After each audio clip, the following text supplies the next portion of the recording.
우리가 야고보서 강해 시리즈를 진행하면서 이번 주가 두 번째 주간인데 지난주에 말씀드렸듯이 1장은 시험에 대해서 위로하는 말씀이죠. 특별히 2절부터 12절까지의 말씀은 시험 중에 똑같은 시험이란 단어지만 구체적으로 얘기하면 시련에 대해서 이야기합니다. 시련은 어떻게 함으로 이길 수 있다고 그랬죠? 인내하고 견뎌냄으로 인하여서 이길 수 있는 것이죠. 이스라엘 사람들이 어떤 특별한 자기 나라의 절기 때마다 빠지지 않고 먹는 그러한 음식 하나가 있습니다. 그것이 뭐냐면 삶은 계란입니다. 삶은 계란. 왜 삶은 계란을 자주 먹냐면 이스라엘 백성들은 유태인 학살이라든지 여러 가지 고난들이 역사적으로 참 많았거든요. 근데 우리 민족은 이 삶은 계란과 같다라는 것을 다음 세대에 전달하려고 하는 메시지였습니다. 어떤 메시지냐면 삶은 계란이 삶기 전에는 뜨거운 물에 들어가기 전에는 액체로 있을 때는 부드럽죠. 깨지기 쉽죠. 그런데 고열을 통하여서 열을 통하여서 삶게 되면은 이 액체에 연약한 계란이 단단해집니다. 삶으면 삶을수록 계란은 딱딱해지죠. 그와 마찬가지로 이스라엘 우리 민족은 고난 속에서 오히려 더 강해진다라는 것을 알려주기 위해서 명절 때마다 어떤 절기 때마다 이스라엘 백성들은 삶은 계란을 자주 먹습니다. 여러분 신앙인들도 오히려 이러한 신앙을 견뎌내고 인내함으로 더 신앙이 단단해질 수 있는 저와 여러분 되기를 간절히 축원합니다. 하나님께서 우리에게 시련을 허락하시는 이유는 그 이유 때문이죠. 신앙이 성장되고 더 단단해지기 위해서요. 13절부터 18절 오늘 본문 말씀 속에서는 똑같은 시험이란 단어지만 우리가 구체적으로 얘기한다면 유혹을 얘기하는 것입니다. 유혹. 이 13절 말씀 한번 같이 읽어볼까요? 13절 말씀 이렇게 기록되고 있죠. 같이 봉독합니다. 사람이 시험을 받을 때, 거기에 시험을 무엇으로 바꿀 수 있냐면 어떤 단어로요? 유혹이라고 한번 바꿔보세요. 13절 다시 한번 시험이라는 단어를 유혹으로 바꿔서 한번 읽어보겠습니다. 사람이 유혹을 받을 때에 내가 하나님께 유혹을 받는다 하지, 잠깐만, 그 두 번째 시험도 뭐라고 바꾸라고요? 유혹으로. 예.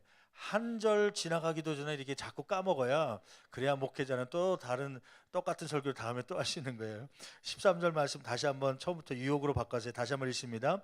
사람이 유혹을 받을 때에 내가 하나님께 유혹을 받는다 하지 말지니 하나님은 악에게 유혹을 받지도 아니하시고 친히 아무도 유혹하지 아니하시니라. 하나님은 어떤 분이시냐면 유혹하지 않는 분이십니다. 유혹은 누가 하는 거예요? 사탄이 하는 거예요. 왜요? 유혹은 신앙을 단단하게 하고 신앙을 세우려고 하는 것이 아니라 오히려 신앙에서 미끄러져서 낙심과 절망 가운데 있게 하려고 하는 것이 유혹이기 때문에 이건 사탄이 주는 것이고, 하나님은 절대 저와 여러분들을 신앙에서 미끄러지도록 유혹하는 분이 아니라고 하는 것입니다.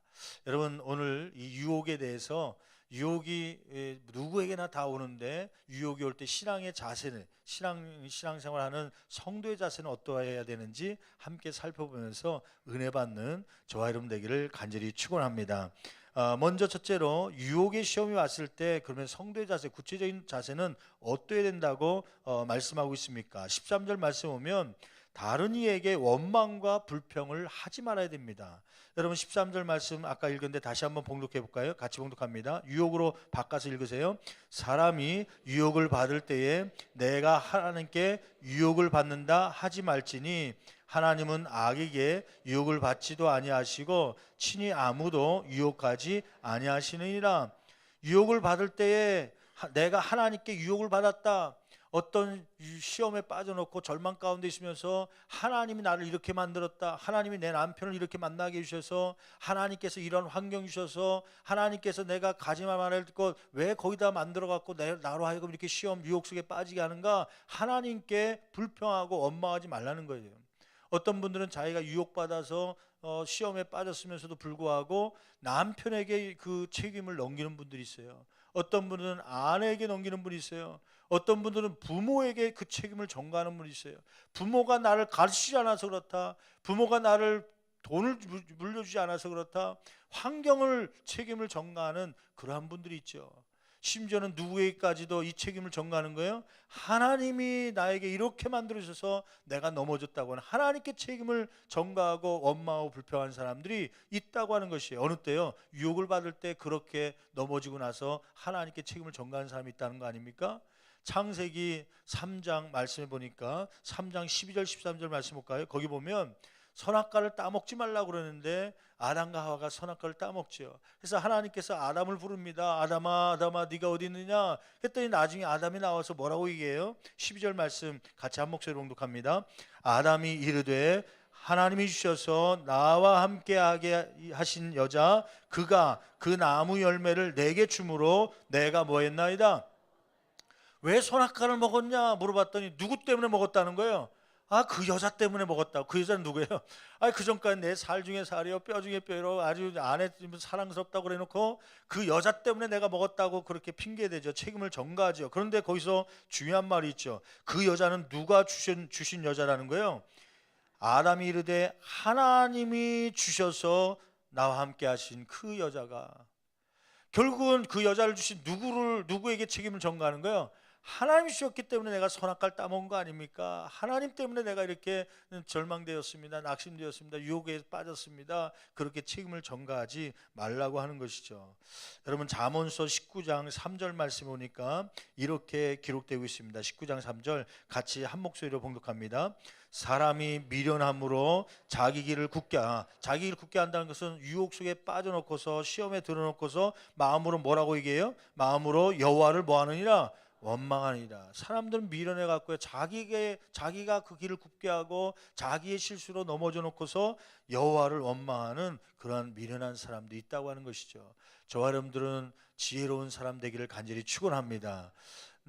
왜 이렇게 유혹이 시험이 왔을 때 원망과 불평을 하지 말아야 될 이유입니까? 두 번째는 14절 말씀 보면 유혹의 출처는 자신의 욕심에 있었기 때문입니다. 여러분 14절 말씀 같이 한 목소리로 봉독합니다.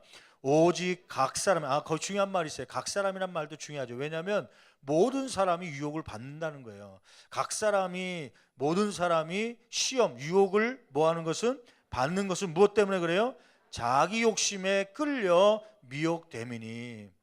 여러분 마귀가 미끼를 던집니다. 유혹하는 것이죠. 미혹하는 것이죠. 그 어떤 것을 건드냐면 사람들의 욕심을 건듭니다. 그냥 안 가져도 되는데 더 갖고 싶은 마음 때문에 그 욕심 때문에 유혹의 미끼에 넘어가는 것이죠.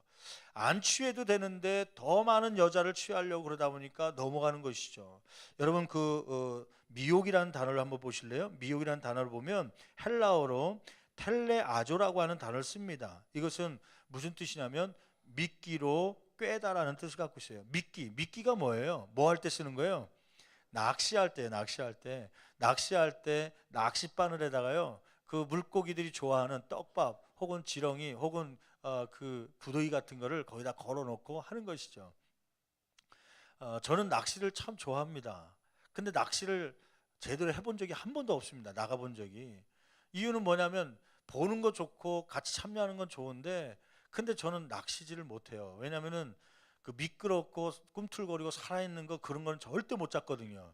낚싯줄에 물고기가 잡혀 있어도 그걸 손으로 못 떼요. 미끄럽고 막 움직이고 있는 거예요. 징그러 갖고요.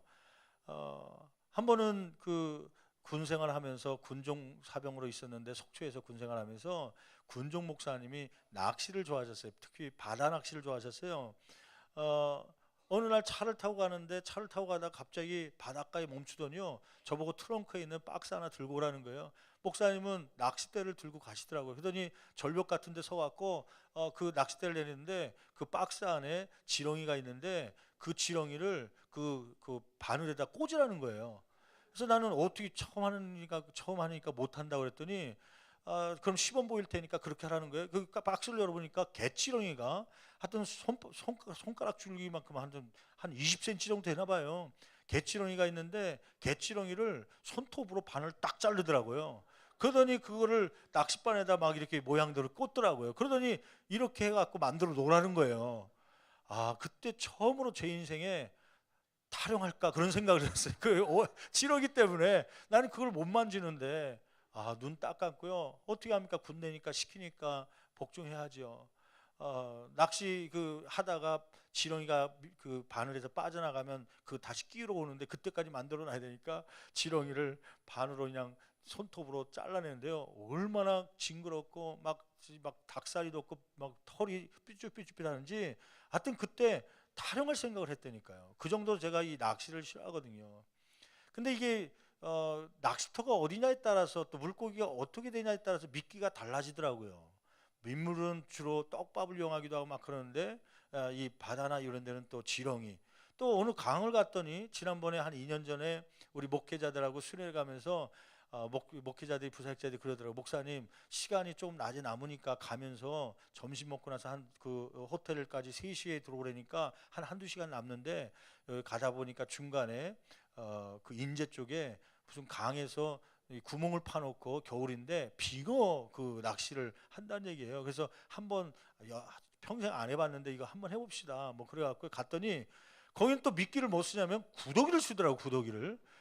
뭐 박스를 조그만 거 뭐 1,000원에 사라고 그래서 샀더니 그 떡밥인 줄 알고 열어봤더니요, 꿈틀꿈틀거리는 살아있는 구더기가 거기에 톱밥과 함께 막 있더라고요.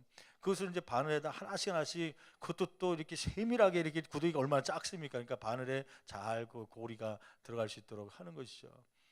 그 낚시 미끼를 이제 구더기로 해서 이제 내려놨는데 강물이 겨울철이니까 막 차갑잖아요. 얼음이 막 두껍게 얼 정도니까. 이게 구더기를 내려놨음에도 불구하고 물고기들이 덥석 잡지는 않더라고요. 미끼가 내려오면 첫 번째는 그 주위를 물고기들이 빙빙 돌더라고요. 빙빙 돌다가 이게 먹을 것인가 안 먹을 것인가 봤다가 자기 판단에 이거 먹어도 되는 거다 생각하면 그때는 곧바로 또 물지 않고 그 몸으로 입으로 툭툭 건드려 보더라고요. 제가 그걸 어떻게 알았냐면 그때 한번 왜 이렇게 안 잡히나 하고 봤죠. 근데 이게 안 잡히는 이유가 있더라고요. 이게 내리자마자 한 5분도 안 돼가고 구더기가 다 얼어버린 거예요. 얼어버리니까 냄새도 안 나고 이게 막 얼음덩어리처럼 되니까 잘 안 먹더라고요. 건들기만 하고. 근데 이게 초보자들은 왜 낚시질을 잘 못하냐면 초보자들은 찌라고 하는 게 있잖아요. 이게 왔다 갔다 하는 게 잡혔는지 안 잡혔는지. 툭툭 건드니까 이게 왔다 갔다 하니까 잡혔는가 하고서 드는데 그게 물은 게 아니라 탁탁 건들 때 그게 움직이는 것 같고 잡힌 줄 알고 드는 경우가 있죠. 근데 프로는 손맛을 아니까 이건 건드는 거다. 그러고서 있다가 딱 이제 몇 번 건들다가 이 미끼는 먹어도 된다 생각하면 탁 물지요. 그때 이 미끼 안에 있었던 바늘이 아구에 끼면서 이제 도망치려도 도망치지 못하고 이 건져 나오는 것이죠. 그러면 그 미끼에 걸린 그 물고기는 어떻게 하냐면 회칼로 쳐갖고 회를 먹든지 아니면 튀김으로 하든지 쪄 먹든지 해갖고 회칼로 죽임을 당하는 것이죠. 여러분, 우리가 왜 유혹을 당하냐면 그 미끼 때문에 그렇습니다. 사탄은 그 미끼를 던지죠. 어떤 사람은 물질에 대한 유혹으로 미끼를 줍니다. 물질을 유혹하죠. 때로는 이성으로 유혹하는 미끼를 줍니다. 어떤 사람은 명예 자리로 우리를 유혹할 때가 있습니다. 사탄이 그러한 미끼를 던져줄 때 저와 여러분들은 미끼를 보는 것이 아니라 물고기들은 미끼를 보다가 먹을 건가 하고 덥석 잡다가 결국 회칼에 죽임을 당하듯이 여러분 미끼를 보지 말고 미끼 후에 있는 회칼을 바라보면서 저거 물다가는 내가 회칼에 죽는다라고 생각하면요 절대 안 물게 될 줄 믿습니다. 여러분, 이렇게 사탄은 우리를 미끼를 통하여서 유혹하는 것이죠. 다윗이 그러지 않았습니까? 다윗이요, 쓸데없이 그 성 옥상을 돌아다니다가 그 밑에 모욕하고 있는 밧세바를 봤어요. 사탄은 그 밧세바를 미끼로 던진 것이죠. 결국 간음죄와 함께 살인죄를 범하면서 다윗 생애 가운데 오점을 남기는 그러한 모습을 보지 않습니까? 여러분, 그러한 유혹이 올 때 회칼이 준비되어 있다, 회칼로 내 목이 쳐진다, 영적 사망이 온다는 걸 기억해야 되죠. 여러분, 이러한 유혹의 시험이 왔을 때는 장성하지 못하도록 잘라내야 된다고 하는 것이에요. 15절 말씀 볼까요? 15절 말씀 같이 한 목소리로 봉독합니다. 욕심이 잉태한즉 죄를 낳고 죄가 장성한즉 무엇을 낳느니라? 사망을 낳느니라. 이러한 유혹이 왔을 때 순간적으로 넘어갔을지라도 그때 빨리 잘라내지 않으면 우리는 사망까지 가게 되는 것이에요. 물고기가 그 미끼에 걸려갖고 결국 회칼에 의해서 횟감이 되는 것처럼 영적 사망이 되는 것이죠. 여러분 15절 말씀 보면 욕심이 잉태한 지 죄를 낳고 죄가 장성한 지 사망을 낳는데 그 사망은 육체적, 감성적, 영적으로 한 인격체가 완전히 붕괴 되는 그러한 사망에 이르게 되는 것입니다. 여러분 제가 처음에는 유혹을 받으면 죄를 범하면 처음에는 갓난아기처럼 그 유혹이 죄가 힘을 발휘하지 못합니다. 그런데 조금 장성화되면 방치하게 되면 장성해져서 제어할 수 없는 수준으로 죄가 장성하게 되면 제어할 수 없는 수준이 되는 것이죠. 그 결과는 뭐라고 얘기하고 있죠? 영적 사망입니다. 여러분 로마서 6장 23절 볼까요? 로마서 6장 23절 말씀 같이 한 목소리로 봉독하시겠습니다. 죄의 삭은 무엇이요? 사망이요. 죄의 삭은 사망이에요. 여러분 죄의 결과는 결국 사망인데 영적으로 하나님과 분리되는 그러한 사망에 이르게 되기 때문에 죄의 유혹이 왔을 때 빨리 그것을 지금이라도 끊지 않으면 영적 사망으로 지옥으로 떨어질 수밖에 없다고 하는 것이죠. 그러면 어떻게 우리가 이 유혹을 이겨나갈 수 있습니까? 잘라낼 수 있습니까? 지난 한 주간도 여러 가지 유혹이 있었고 이 한 주간에도 유혹이 우리 삶 가운데 틈틈이 있을 텐데 어떻게 우리가 이겨나갈 수 있습니까? 그 비결이 17절 18절 말씀에 나와 있어요. 중요한 말씀인데 17절 말씀 18절 말씀 같이 읽어볼까요? 같이 한 목소리 봉독합니다. 온갖 좋은 은사 잠깐만요. 17절 말씀에 보니까 16절 바로 앞에 한번 볼까요? 16절 말씀 보면 중요한 명령을 하나 내리죠. 16절 말씀 같이 한 목소리 봉독합니다. 내 사랑하는 형제들아 뭐하지 말라? 속지 말라. 속지 말라. 유혹에 속지 말라. 그러면서 17절 말씀 이렇게 기록하죠. 뭐에 대한 속지 말라는 거예요? 같이 다시 한번 읽어봅니다. 온갖 좋은 은사와 온전한 선물이 다 무엇으로부터 온다는 거예요? 위로부터 빛들의 아버지로부터 내려오나니. 여러분 속지 말아야 될 것은 뭐냐면 사람들은 욕심 많으면 내가 다 움켜쥘 수 있을 것이다. 욕심으로 그 일을 하면 다 잡을 수 있을 것이다. 좋은 것을 얻을 것이다. 그런 생각을 하죠. 그러나 욕심으로부터 얻을 수 있는 게 아니라 좋은 은사와 좋은 선물, 온전한 선물들은 어디로부터 온다는 거예요? 욕심으로부터 오는 게 아니라 위로부터 하나님으로부터 오는 것이기 때문에 너희들은 속지 말라고 이야기하는 것이죠. 그런데 거기에 중요한 단어가 있어요. 빛들의 하나님께로부터입니까? 아버지께로부터입니까? 아버지께로부터예요. 아버지께로부터. 빛들의 아버지께로부터. 그 다음에 18절 말씀 읽어볼까요? 18절 말씀 같이 한 목소리로 봉독합니다. 그가 그 피조물 중에 우리로 한 첫열매가 되게 하시려고 자기의 뜻을 따라 진리의 말씀으로 우리를 뭐 하셨느니라? 낳으셨느니라. 낳으셨느니라. 그 아버지가 우리를 낳으셨다고 하는 거예요. 그럼 관계가 어떻게 되는 거예요? 하나님과의 관계가 하나님은 우리의 아버지요 우리는 누구라는 거예요? 하나님의 자녀입니다. 근데 그 하나님은 어떤 분이냐면 아까 17절 말씀 보니까 빛들의 아버지십니다. 한마디로 17절 18절 말씀을 결론적으로 얘기하면 하나님 아버지의 우리는 누구냐면 빛된 자녀이기 때문에 이러한 말씀을 선포하며 나갈 때에 저와 여러분이 유혹 속에서 이길 수 있다고 하는 말씀을 전해주는 것이죠. 여러분 그 그리스 신화의 이야기를 종종 듣기도 하죠. 그리스 신화 가운데 세이레네스라고 하는 바다의 요정이 있습니다. 세례의 요정, 바다의 요정이라고 하는 세이레네스, 짧은 말로 세이렌이라고 많이들 얘기하는데 이 세이레네스가 어떻게 생겼는지 보신 적 있나요? 아마 이렇게 물어보면 대부분이 한 번도 본 적이 없습니다. 알지 못합니다. 이렇게 얘기할 텐데 아마 여러분들이 한 번 이상씩은 보셨을 거예요. 어떤 분은 자주 그곳에 가는 분들도 있을 겁니다. 이 세레네스 바다의 요정의 상표를 그 요정으로 만든 상표가 하나 있습니다. 한번 보여드릴까요? 뭐냐면 여러분 자주 마시는 커피 가운데 스타벅스 아시죠? 스타벅스 마크가 있는데 한번 스타벅스 마크를 한번 보여주시죠. 거기에 보면 그 스타벅스 상표의 가운데 보면 여자 하나가 있잖아요. 그게 여자가 누구냐면 바다의 요정 세이레네스입니다. 세이레네스. 이 바다의 요정은 어떻게 생겼냐면 얼굴은 미녀입니다. 아름다운 여자이고 몸은 새의 모습을 하고 있어요. 물새의 모습을 하고 있죠. 그래서 거기 보면 날개처럼 이렇게 있죠. 아름다운 여인이지만 상체는 여자이지만 새의 몸을 하고 있는 이게 세레네스입니다. 이 여자는 그러한 특징이 있지만 또 하나의 특징이 뭐냐면 노래를 아주 잘합니다. 노래를요. 그래서 여러분 그 영어 단어 가운데 뭐 한국말에도 외래어로 들어왔지만 그 정기적으로 민방 훈련 때 뭘 울린다고 그러죠? 사이렌 울리잖아요. 사이렌. 이 사이렌 뭐 앰뷸런스 사이렌 혹은 불자동차 사이렌, 이런 사이렌이라는 단어가 세이레네스, 여기서 나온 그 어원이 그 세이레네스에서 나온 거거든요. 목소리가 좋아서 사람들로 하여금 미혹하는 그런 소리였다는 거예요. 이 세이레네스가 살고 있었던 섬이 있었습니다. 작은 섬인데 이 세이레네스는 자기 아름다운 목소리를 노래함으로 그 지역을 지나가는 사람들, 선박들을 파손시킴으로 그 선원들을 사람들을 잡아먹는 그러한 신이었습니다.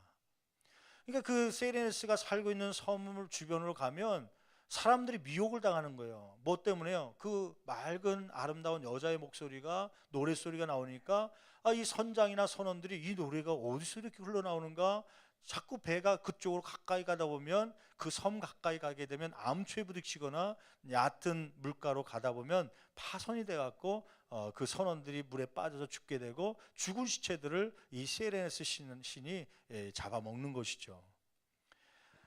그런데 아르고 원정대라고 황금 양피를 구입해 갖고 이제 배를 타고 이동하던 무역선이 있었습니다. 그 선이 이것을 알지 못하고 세이레네스가 있는 작은 섬을 통과하게 되었습니다. 어디서 아름다운 여자의 음악 소리가 나오니까, 노래 소리가 나오니까 사람들이 그에 귀를 기울여서 그쪽으로 가는 거예요. 근데 어떤 사람이 그 전설을 알고 있었던 사람이 있었어요. 그 신화에 나오는 세이레네스의 목소리를 듣다 보면 미혹을 당하면 파손되게 되고 죽음을 맞이하게 되고 그렇게 된다는 것을 알고 있었던 사람이, 그 가운데 하나가 오르페우스만이라고 하는 사람이 있었습니다. 이 사람은 그 하프를 아름답게 치는 사람이었어요. 또 목소리도 아름다워 갖고 남자인데, 이 오르페우스만이 그 세이레네스가 노래를 할 때 자기가 더 큰 소리로 하프를 치면서 노래를 시작하게 된 것이죠. 사람들이 처음에는 세이레네스의 아름다운 여자의 목소리를 들으면서 미혹당하면서 글로 가다가 이제는 하프 소리가 크게 나니까 그 소리가 안 들리고 그 하프 소리와 함께 이 오르페우스만이 부르는 노랫소리에 심취되어 갖고 그 소리를 안 듣게 되었죠. 결국에는 그 작은 섬 세이레네스가 살고 있는 그 섬을 지나가면서 아무도 다치지 않고 그 섬을 통과해서 나오게 된 것입니다. 근데 이 세이레네스는 자존심이 강한 여신입니다. 요정이죠. 이 자기가 노래를 하는데 내 노랫소리보다 다른 사람의 노랫소리 때문에 유혹에 빠지지 않고 다 통과했다는 그것을 알게 된 이 세이레네스가요, 자존심 상해서 스스로 목숨을 끊고 죽게 됩니다. 그래서 그 다음부터는 그 지역 섬을 아무 배나 다 지나갈 수 있게 되었다고 하는 그런 신화의 이야기예요. 저는 그 신화의 이야기를 들으면서요, 한 가지 우리가 유혹을 이길 수 있는 비결이 있다. 그것은 뭐냐면, 사탄의 유혹의 소리가 들릴 때 우리가 그것보다 더 큰 소리가 우리 가운데 나오면 되는 것이에요. 그 더 큰 소리는 뭐냐면 17절 18절에 나와 있는 것처럼, 욕심이 잉태해서 죄를 낳고 죄가 장사하며 사망이 났는데, 그러한 욕심의 유혹을 사탄이 할 때마다 우리는 뭐라고 선포하냐면, 나는 하나님의 빛된 자녀입니다 라는 것을 내가 더 큰 소리로 고백하고 내가 더 큰 소리로 선포하면 그러한 유혹 속에서 이기게 될 줄 믿습니다. 여러분, 때로는 가지 말아야 될 곳에서 그곳에 가면서 주변을 어성어성 하다가 들어가고 싶을 때 그때 선포하십시오. 나는 하나님의 빛된 자녀입니다. 선포하시고 그것을 뛰쳐나오십시오. 때로는 물질의 유혹이 있을 때, 속이고 싶은 마음이 있을 때, 그러한 마음이 있을 때마다 선포하십시오. 나는 하나님의 빛된 자녀이다. 선포하시면 그 선포된 말씀을 통하여서 유혹 속에서 능히 이겨나갈 수 있는 능력을 얻게 될 줄 믿습니다. 한 어린아이가 있었습니다. 그 어린아이는 어머니에게 선물을 드리고 싶었죠. 어머니가 한 달 후에 생일을 맞이하게 되는데, 초등학교 아이인데 엄마에게 생일 선물을 주고 싶었던 거예요. 그래서 할머니에게 인사하고 할아버지를 안마를 해주면 그때마다 1,000원 500원 주는데 그 용돈을 모아서 선물을 사주고 싶었죠. 그래서 그 한 주간을 지나면서, 한 달 후에 생일인데 한 주간 지나면서 인사했다고 1,000원 받고 500원 받고 그러다 보니까 몇천 원이 호주머니에 용돈이 모아진 거예요. 야, 이제 좀만 더 모으면 몇만 원 돼서 어머니에게 좋은 선물 해줄 수 있겠다. 기대를 가지고 그가 여러 가지 유혹이 있더라도 그걸 까먹지 않고 잘 지내왔는데, 글쎄 금요일 된 어느 날 그 유혹 속에 결국은 넘어지게 된 거지요. 금요일 날 학교 끝나고 이제 교실을 나왔는데, 그 학교 앞에 조그만 그 파라솔 같은 걸 쳐놓고 누가 있었냐면 어떤 아줌마가 떡볶이를 팔고 있는 거예요. 떡볶이를 맛있게 빨갛게 떡볶이를 만들어서 거기다가 오뎅 덴푸라를 거기다가 풀어놓고 또 계란 그 동그란 계란을 풀어서 이렇게 맛있게 막 하는데, 냄새가 코를 찌르니 이게 거기를 통과하지 못하고 결국 이 아이가 엄마 선물을 사기 위해서 모아둔 용돈을 다 쏟아서 그 떡볶이를 다 사 먹고 만 거죠. 배는 불렀지만 뭔가 찝찝해갖고 집에 와서 그날 자는데, 이걸 그날 참았어야 되는데 참지 못하고 그거 쓴 거에 대해서 뭐 너무 마음이 아파서 그 어린아이가 기도했다는 건 아닙니까? 잠자리 들면서 이렇게 기도했답니다. 하나님, 제가 오늘 그 유혹을 이겼어야 되는데 떡볶이의 유혹을 이기지 못하고 그만 용돈 모아는 걸 다 사용하고 말았습니다. 하나님, 제발 내일은 떡볶이 아줌마가 그곳에서 장사를 하지 않도록 도와주세요. 떡볶이 아줌마가 없으면 다시는 안 사 먹을 테니까. 그리고 그 다음 그 기도 제목이 가슴에 와닿습니다. 만약 그 떡볶이 아줌마가 나오더라도 제가 보고 도망갈 수 있도록 도와주세요. 떡볶이 아줌마가 혹시 나올지라도 그거 보고 제가 도망할 수 있는 힘을 나에게 달라고 하는 어린아이의 기도지요. 여러분, 유혹이 올 때 이러한 마음이, 이러한 기도가 저와 여러분 가운데 있기를 간절히 축원합니다. 하나님, 내가 물질에 약합니다. 혹은 내가 그것에 약합니다. 그 장사꾼이 보이지 않도록 해주시고, 혹시 보이더라도 그것을 도망쳐서 피할 수 있는 능력을 나에게 허락하여 주시옵소서. 윌리엄 페이버라고 하는 그 사람이 유명한 말을 남겼습니다. 유혹에 저항하는 매 순간이 승리이다. 여러분 한번 따라해 볼까요? 유혹에 저항하는 매 순간이 승리이다. 여러분, 우리는 기독교인들이 주로 이야기할 때 한 주간도 뭐 하세요? 인사하죠. 승리하세요, 승리하세요, 인사하죠. 뭐에 대해 승리하는 거예요? 그 유혹과 시험들 속에서 승리할 수 있도록요. 근데 그 승리는 무엇이 승리냐면 그 유혹에 저항하는 것 자체가 승리입니다. 어떤 사람은 싸워보지도 않고 그냥 유혹 속에 그냥 넘어가는 분들이 있어요. 여러분, 그것을 한번 이겨보려고 하고 저항해보는 것, 그것이 승리라고 하는 것이에요. 이 승리가 저와 여러분 가운데 더 많아지는 한 주간 되기를 간절히 축원합니다. 1930년 프로펠러 하나 달린 단말기 비행기를 가지고 대서양을 처음 횡단한 영웅이 있었습니다. 그 사람은 누구냐면 미국의 전설적인 비행사였던 찰스 린드버그라고 하는 사람이에요. 아마 이 사람이 어떻게 생긴지 한번 사진 한번 보여드릴까요? 이 프로펠러 하나, 비행기 안에 그 앞쪽에 프로펠러 하나를 달고서 그 비행기 가지고, 경비행기죠, 조그만 비행기죠. 그 당시에는 기술이 많이 없었으니까, 1930년대니까 기술이 없었으니까 대서양을 30시간에 걸쳐서 비행해 갖고 건너게 된 거예요. 많은 사람이 대서양을 건너려고 시도했지만은 많은 사람들이 실패하고 죽게 되고 사고가 나기도 했었는데, 이 린드버그라고 하는 사람은 이 비행기 하나로 30시간을 운행하면서 성공해서 세계적인 스타가 된 거예요. 왜냐하면 그 당시에 비행기, 마치 요즘에는 로켓 타고 달나라 가는 것처럼 그러한 시대 아닙니까? 그러니까 세계적인 유명한 사람이 된 것이죠. 이 린드버그가 하루는 미국 사람이지만 파리에 강연 좀 해달라고 그래서 프랑스 파리로 강연하기 위해서 도착했는데, 거기에 강연장이 수십만 명의 사람들이, 인파가 모이게 된 것이에요. 이 린드버그 위대한 세계적인 인물을 보기 위해서 모이게 된 것이죠. 그때 한 회사, 담배 회사의 사장이 린드버그 앞에 나타났습니다. 그리고선 제안을 하나 합니다. 린드버그 선생님, 저는 암흑의 담배 회사 사장입니다. 한 가지 제안을 드립니다. 그 제안은 뭐냐면 이 담배에 불을 붙이고 입으로 한번 빠는 흉내만 내주십시오. 그러면 그 사진을 찍어서 우리가 홍보, 광고 모델로 사용할 텐데, 그렇게 하면 린드버그가 우리의 담배를 사용했다라는 것을 신문에 내면, 이런 광고로 내면 많은 수입이 있을 테니까 이 모델로 그 허락만 해주신다면 그 사진 한 컷에 7만 불, 그 당시에 지금 80년 전인데도 7만 불을 주겠다. 7만 불은 지금으로 얘기하면 7천만 원 정도인데, 80년 전에 70만 원, 얼마예요? 80년 전에 7천만 원이면 오늘날 그건 수십억에 해당하는 것이죠. 수십억에. 한 대만 빨기만 하면. 근데 그 린드버그가 안 하겠다고 그래요.